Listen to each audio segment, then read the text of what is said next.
Vande Mataram sir, आपका बहुत बहुत आभार कि आपने वंदे मातरम जैसे महत्वपूर्ण विषय पर मुझे अपनी बात कहने का अवसर दिया। मान्यवर, मैं सोच रहा था कि वंदे मातरम के बारे में उसके 150 वर्ष पूरे होने पर यह चर्चा सरकार के द्वारा क्यों प्रायोजित कराई जा रही है। एक तो यह अच्छी बात है कि देशभक्ति की भावना का विकास सबके अंदर हो। वंदे मातरम के महत्व को सारे देश के लोग समझें, नौजवान समझे, किसान समझे, मजदूर समझे, पढ़ा लिखा समझे, गैर पढ़ा लिखा समझे। यह अच्छी पहल है, लेकिन मैं साथ ही साथ यह भी सोच रहा था तो एक घटना मुझे याद आई मान्यवर। वो घटना थी उत्तर प्रदेश की। हमारे एक ऊर्जा मंत्री हैं माननीय मंत्री जी AK शर्मा जी, उनके सामने व्यापारी लोग पहुंचे। उन्होंने कहा 21 घंटे से लाइट नहीं आ रही, 21 घंटे से लाइट नहीं आ रही, व्यापार बर्बाद हो रहा है, बच्चे रो रहे हैं, हमको गर्मी में बिजली दे दो। मंत्री जी ने कहा जय श्री राम, बजरंगबली की जय, और गाड़ी में बैठ के चले गए। मैं आपके माध्यम से सरकार से पूछना चाहता हूं, क्या भगवान श्री राम ने आपको कहा है कि आप नाकारे और निकम्मे हो जाइए और जनता को अंधेरे में रखिए, बिजली ना दीजिए? यह क्या भगवान श्री राम ने आपको कहा है? यह शिक्षा आपको भगवान श्री राम ने दी है? मान्यवर, मुझे वंदे मातरम आम आदमी पार्टी की रैलियों में, आम आदमी पार्टी की सभाओं में जब भारत माता की जय और वंदे मातरम जोर जोर से लगाए जाते हैं। किसी दिन लगाने का मन हो तो आ जाना हमारी पार्टी के कार्यक्रम में, आपसे ज्यादा तेजी के साथ वहां पर वंदे मातरम लगाएंगे। सदन में भी लगाना चाहते हो लगाओ। तो आप इन नारों के पीछे, ये नारे देशभक्ति के हैं, ये नारे देश की रक्षा के हैं, ये नारे देश को आजादी दिलाने के लिए हैं। ये नारों के पीछे अपने गुनाहों को छिपाने के लिए नारे नहीं है, मैं कहना चाहता हूं माननीय। और आप क्या कर रहे हैं? आप इन नारों के पीछे अपने गुनाहों और अपराध को छिपाना चाहते हैं। वंदे मातरम का मतलब क्या है? वंदे मातरम का मतलब है मातृभूमि की वंदना। मातृभूमि की वंदना। हम मातृभूमि की वंदना करते हैं, तो आप कैसे मातृभूमि की वंदना कर रहे हैं? अरे 1 रुपए में तो एक आम नहीं मिलता। आपने 1 रुपए में अडानी को 1050 एकड़ जमीन और 10 लाख आम और लीची के पेड़ दे दिए। ये मातृभूमि की वंदना, ये आपकी मातृभूमि की वंदना है। आप मातृभूमि को बेचकर मातृभूमि की वंदना कर रहे हैं। ये मातृभूमि की, आज वंदे मातरम पे ही बात करूंगा सर। मातृभूमि की वंदना, मातृभूमि की वंदना हिंदुस्तान के एयरपोर्ट को बेच के नहीं हो सकती। मातृभूमि की वंदना रेल को बेच के नहीं हो सकती, सेल को बेचकर नहीं हो सकती, समुद्री तटों को बेचकर नहीं हो सकती, कोयला और गैस को बेच के नहीं हो सकती, हिंदुस्तान की जमीनों को बेच के नहीं हो सकती। तुम लोग मातृभूमि को बेचने वाले लोग हो, तुम मातृभूमि की वंदना करने वाले लोग नहीं हो। मान्यवर, वंदे मातरम पे ही सुनिए। आज वंदे मातरम के अलावा कुछ बोलूंगा ही नहीं। मातृभूमि की वंदना, इस मातृभूमि की वंदना में जब यहां पे लीडर ऑफ द अपोजिशन बोल रहे थे, मान्यवर, honourable I am not yielding sir, I am not yielding sir, sir I am not yielding sir, I am not yielding sir. जब लीडर ऑफ अपोजिशन बोल रहे थे, ऑथेंटिकेट इट प्लीज देन। जब leader, sir I am not yielding, sir I am not yielding. जब यहां पे leader of opposition बोल रहे थे, नो पॉइंट ऑफ ऑर्डर, खड़गे साहब, उनके मुंह से नो पॉइंट ऑफ ऑर्डर, दलित शब्द निकल गया, दलित शब्द निकल गया। पूरी की पूरी भारतीय जनता पार्टी हाउस में खड़े होकर विरोध करने दलितों से इतना चिढ़ है आपको? क्या दलित भारत माता के बच्चे नहीं? क्या पिछड़े भारत माता के बच्चे नहीं? क्या आदिवासी भारत माता के बच्चे नहीं? अगर दलितों, पिछड़ों, आदिवासियों की बात होगी तो आप विरोध करोगे? I'll have to give it to LOH. आप विरोध I'll have to करोगे? give it to LOH. You are not on the topic. LOH. LOH. Just need a minute. LOH. Sir दो बातें हैं। Please, please. LOH is on its legs. LOH. Sir दो बातें हैं। एक तो हम चाहते हैं कि डिबेट, हेल्दी डिबेट हो, तर्कों के साथ हो। अभी इन्होंने आरोप लगा दिया कि दलितों पर बीजेपी वाले एकदम हल्ला करने लगे। ऑन रिकॉर्ड है, मैंने कहा है दलित के विषय में कि ये हमारे पूज्य हैं, हमारे भाई हैं, ये ऑन रिकॉर्ड है। इस तरीके के स्वीपिंग स्टेटमेंट्स न दें और इस हाउस के माध्यम से देश को गुमराह न करें, नंबर 1। नंबर 2, आपने कहा ये बेच दिया, ये बेच दिया, ये बेच दिया। आई से please authenticate on the floor of the house whatever you have charge. देखिए आज सर बहुत अच्छी बात गृह मंत्री जी भी कह के गए और लीडर ऑफ द हाउस भी कह रहे हैं कि जो कुछ भी मैं बोलूं उसको ऑथेंटिकेट करूं। और मैं आपसे अनुरोध कर रहा हूं सर कि अगर मैं ऑथेंटिकेट ना करूं तो मेरे खिलाफ कार्रवाई की जाए। एक एक चीज मैं ऑथेंटिकेट करूंगा। अगर मैं कोई बात कह रहा हूं तो उसको ऑथेंटिकेट करूंगा। दूसरी बात, शहीद खुदीराम बोस की बात हुई सर, कल उस सदन में चर्चा हुई। हिंदुस्तान के सबसे युवा क्रांतिकारी जिन्होंने फांसी के फंदे को चूमा, वंदे मातरम का नारा लगाया। शहीद खुदीराम बोस, शहीद रोशन सिंह, शहीद राजेंद्र लहड़ी, शहीद अशफाक उल्ला, शहीद राम प्रसाद बिस्मिल, शहीद प्रफुल्ल चाकी, हिंदुस्तान के तमाम क्रांतिकारियों ने जब फांसी के फंदे को चूमा, शहीद आजम भगत सिंह, शहीद सुखदेव, शहीद राजगुरु, सबने वंदे मातरम का नारा लगाया। सबने वंदे मातरम का नारा लगाया।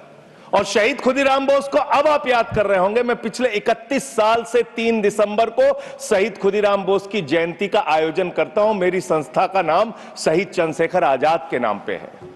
शहीद खुदीराम बोस हिंदुस्तान के वो क्रांतिकारी थे, जब उनको फांसी के फंदे पे चढ़ाया गया और उनका जब अंतिम संस्कार हुआ तो जो राख उनके अंतिम संस्कार से निकली मान्यवर, उसको बंगाल की मां तावीज बना के अपने बच्चों को पहनाती थी कि ऐसे ही बनना हिंदुस्तान के लिए क्रांतिकारी। यह इतिहास, यह हिंदुस्तान का इतिहास। लेकिन मैं आपके माध्यम से इस सरकार से पूछना चाहता हूं, आपके पुरखे इस वक्त क्या कर रहे थे जब शहीद आजम भगत सिंह वंदे मातरम लगा रहे थे, शहीद सुखदेव वंदे मातरम लगा रहे थे, शहीद राजगुरु वंदे मातरम का नारा लगा रहे थे, शहीद खुदीराम बोस वंदे मातरम का नारा लगा रहे थे। उस वक्त आप क्या कर रहे थे? क्या कर रहे थे आप? वंदे मातरम का नारा लगाकर लोग जेल गए, लाठियां पड़ी उनको। मैं आपके माध्यम से इस सरकार से पूछना चाहता हूं, आरएसएस के 4 लोगों का नाम बताओ जो वंदे मातरम नारा लगा के जेल गए, उनका नाम बताओ आप। 4 लोगों का नाम बताओ आप, अपने 4 पुरखों का नाम आप बताओ। आप नहीं बता सकते क्योंकि आजादी के आंदोलन में आपका कोई इतिहास नहीं। आजादी के आंदोलन में आपका कोई इतिहास नहीं, यही आपकी कुंठा है। तो इसलिए कभी आप कहते हो सरदार वल्लभ भाई पटेल आपके हैं।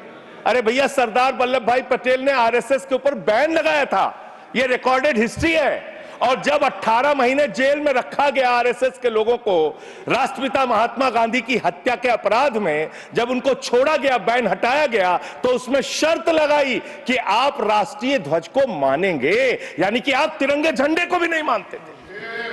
आपने 52 साल तक हिंदुस्तान का तिरंगा झंडा आरएसएस के मुख्यालय पे नहीं फहराया सर, नहीं फहराया।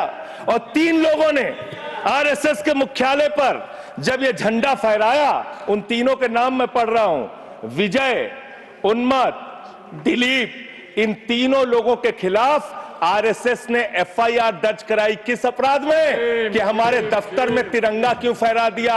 और कितने साल तक मुकदमा लड़े? 13 साल तक मुकदमा लड़े। यह है आपकी असलियत।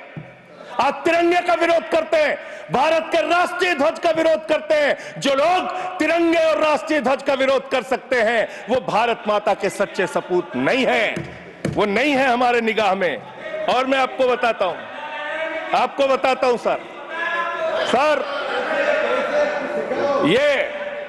ये है 28 दिसंबर 1949 का ऑर्गेनाइजर पत्र, इसको भी रखूंगा, क्योंकि आज गृह मंत्री जी और लीडर ऑफ द हाउस दोनों कह के गए रिकॉर्ड पे सारी चीजें आनी चाहिए, इसको रिकॉर्ड पे रखना चाहिए। इतिहास देश को पता चलना चाहिए किन लोगों ने देश के साथ गद्दारी की, किन लोगों ने तिरंगे का विरोध किया, किन लोगों ने राष्ट्रगान का विरोध किया। आपको ये पढ़ के सुनाना चाहता हूं, ये ऑर्गेनाइजर है, क्या लिख रहा है।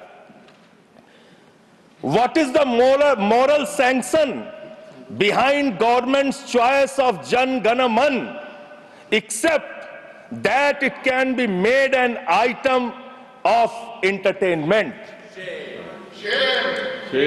आप राष्ट्रगान का विरोध कर, आप भारत के राष्ट्रगान का विरोध कर रहे हैं।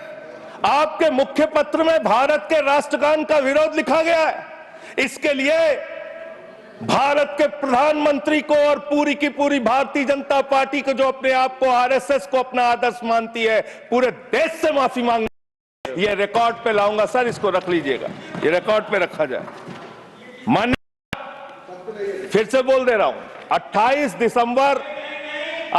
दिसंबर 1949 ऑर्गेनाइजर अखबार जो आरएसएस का मुख्य पत्र है, और इस आरएसएस के मुख्य पत्र में फिर से लिख दे रहा हूं, फिर से पढ़ दे रहा हूं क्या लिखा हुआ है। What is the moral sanction behind government's choice of Jan Gana Man? Unnecessarily it will get provoked. It can Continue, be please. made an Please item continue. of entertainment. Please continue. ये लिखा संजय हुआ। जी unnecessarily provoke। Continue. Continue। अच्छा। Sir,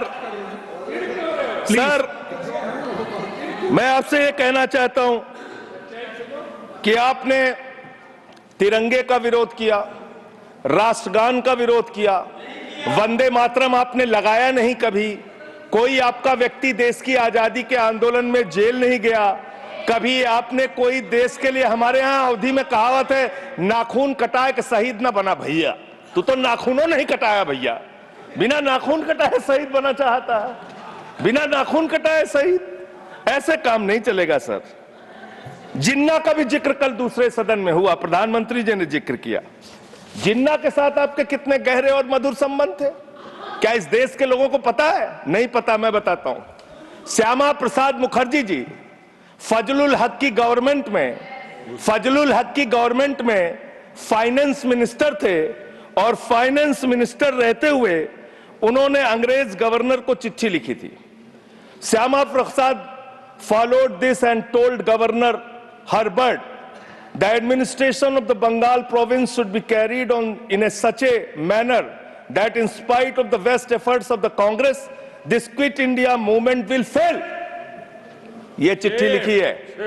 आपने भारत छोड़ो आंदोलन के खिलाफ आपके नेता, जनसंघ के पहले राष्ट्रीय अध्यक्ष और तत्कालीन गवर्नमेंट में जो वित्त मंत्री थे, उन्होंने चिट्ठी लिखी अंग्रेज गवर्नर को और कहा कि भारत छोड़ो आंदोलन, जो हिंदुस्तान के क्रांतिकारियों का आंदोलन था, जो देश की आजादी का आंदोलन था, वो आंदोलन कुचल देना चाहिए, खत्म कर देना चाहिए। ये है रिकॉर्डेड हिस्ट्री आपकी, ये आपको, आपके बारे में पूरे देश को पता रहना चाहिए।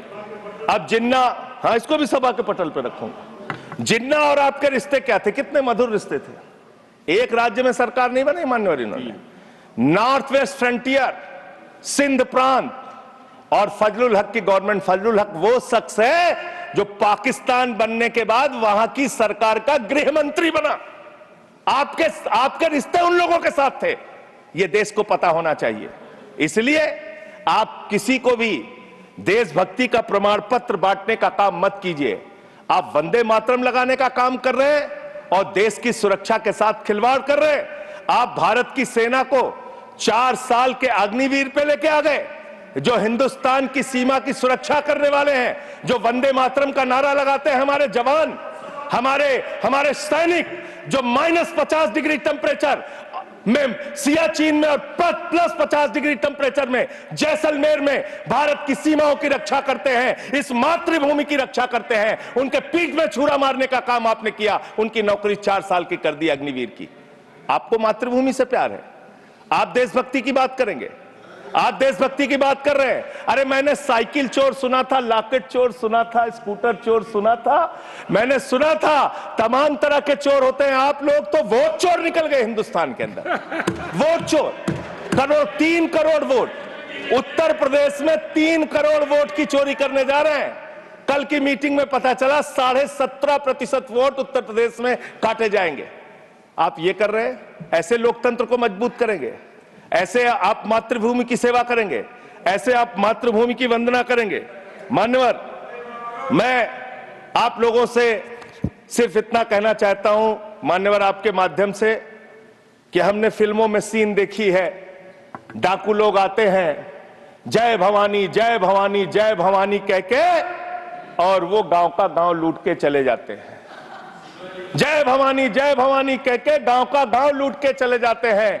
हम इस देश के अंदर किसी भी सरकार को वंदे मातरम और भारत माता की जय लगाकर देश को लूटने की इजाजत नहीं देंगे।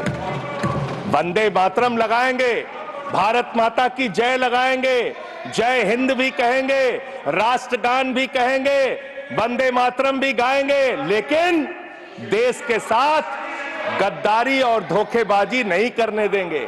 आपको नहीं करने देंगे। ये देशभक्ति के नारे हैं, ये देशभक्ति के नारे हैं। आप बेरोजगारी पे बात नहीं करना चाहते, महंगाई पे बात नहीं करना चाहते, दलितों का मंदिर में प्रवेश वर्जित है, कहीं उनको रोका जा रहा है, उस पर बात नहीं करना चाहते, पिछड़ों का शोषण हो रहा है, उस पर बात नहीं करना चाहते। आपने मातृभूमि की सेवा यह की है कि आज हिंदुस्तान के ऊपर 200 लाख करोड़ रुपए का कर्जा है, 200 लाख करोड़ रुपए का कर्जा। आपने हिंदुस्तान को आज इस स्तर पे पहुंचाने का काम किया है।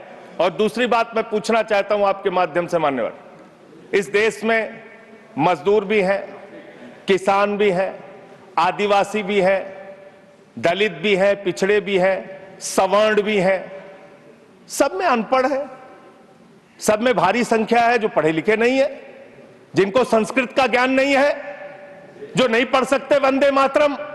तो आप उनको कह रहे हैं कि वो देशभक्त नहीं है। मैं आपके माध्यम से कहना चाहता हूं, वो देश को लूटने वाले अडानी जैसे पूंजीपतियों से ज्यादा बड़े देशभक्त हैं, जो अपने बच्चों के लिए श्रम करते हैं, मजदूरी करते हैं, कुली का काम करते हैं और अपने बच्चों का पेट भी पालते हैं, देश की भी सेवा करते हैं। वो आपसे ज्यादा देशभक्त हैं। उनकी देशभक्ति को आप इससे चेक करने का काम मत कीजिए, इससे पैसे उससे परीक्षा करने का काम मत कीजिए। मान्यवर, मैं अंत में एक और बयान आया, उसका जिक्र करके अपनी बात को खत्म करूंगा। अभी SIR की प्रक्रिया के तहत उत्तर प्रदेश के मुख्यमंत्री ने कहा कि डिटेंशन सेंटर बनाए जाएंगे। 80 लाख लोगों के वोट आपने बिहार में काट दिए, वहां कितने घुसपैठिए मिले आपको? अरे भाई, ये भी मातृभूमि की बात हो रही है। आप लोग चाहते हैं बांग्लादेशी यहां पे आ जाएं, मातृभूमि को सुरक्षा को खतरा हो जाए? आपको तो चिंता वही है ना, वही तो बात कर रहा हूं। कितने बांग्लादेशी घुसपैठिया मिले? कितने बांग्लादेशी घुसपैठिया मिले? कितने बांग्लादेशी घुसपैठिया मिले? मात्र 315, जिसमें नेपाल के बाकी लोग सिर्फ 78 मुसलमान मिले। वहां 80 लाख लोगों के आपने वोट काट दिए। अब आप कह रहे हैं उनको डिटेंशन सेंटर में रखेंगे। उनको डिटेंशन सेंटर में आप रखेंगे जो हिंदू हैं, जिनके जो पूर्व IAS हैं। आप इस देश का सिर्फ माहौल बिगाड़ना चाहते हैं। आप इस देश को सिर्फ नकली नारों के पीछे सिर्फ आप अपने आप को छिपाना चाहते हैं। वंदे मातरम देशभक्ति का नारा है, भारत माता की जय देशभक्ति का। हां, दिल्ली में तो काटोगे ही आप, ठीक ही कह रहे हो, पहले से ही नियत बता दिया। दिल्ली की हालत तो कर दी आपने। अरे इसमें क्या लिखा हुआ है? इसमें क्या लिखा हुआ है? सुजलाम सुफलाम, सुजलाम सुफलाम, शुद्ध जल शुद्ध फल और मधुर वाणी। मधुर वाणी, मधुर वाणी कौन बोल रहा है? देश के प्रधानमंत्री मधुर वाणी बोल रहे हैं। मुजरा जैसे शब्दों, अरे भाई, इसी वंदे मातरम की सेकंड्स रह गए सर, वंदे मातरम की तो बात कर रहा हूं। हमारे पास और टाइम है सर, टाइम है सर। सर, मधुर वाणी, मधुर वाणी, मधुर वाणी। सर, जहरीली हवा और जहरीला पानी दिल्ली में दे रहे हैं। हमारे पूर्वांचल के भाइयों के ऊपर बुलडोजर चला रहे हैं। सर, मेरे टाइम में से काट लीजिएगा, पार्टी टाइम में से काट लीजिएगा, प्लीज, पार्टी टाइम में से काट लीजिएगा। सर, हमारी पार्टी का please. टाइम 24 मिनट है। Please, one second.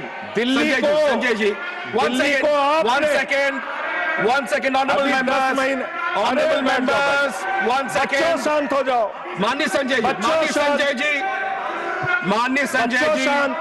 कंक्लूड करिए, आपका सर, समय खत्म अरे हो रहा मैं है। च- It'll sir, continue. 24 Please, minute मेरा please, टाइम है। Please, मैं अपने माननीय time Neeraj ji, please, he's concluding. Please conclude. 10 seconds, sir. Please conclude. आपका समय समाप्त हो गया। सर मेरी पार्टी का समय 24 मिनट है। ठीक है। मेरी पार्टी का समय 24 मिनट है। और कोई स्पीकर नहीं है आपके? स्पीकर एक और है, उनमें से आप काट लीजिएगा समय। मैं कह रहा हूं Conclude ना, करिए, conclude. हाँ ये हमारा अधिकार है, पार्टी का अधिकार है। तो मान्यवर 10 महीने में आपने दिल्ली की वो हालत कर दी, जहरीली हवा यहां पर आने लगी। दिल्ली को आपने दुनिया का सबसे प्रदूषित शहर बना दिया। बच्चों शांत हो जाओ, बच्चों शांत, बच्चों हल्ला मत करो, शांत हो जाओ। Conclude. I've given you मान्यवर, enough.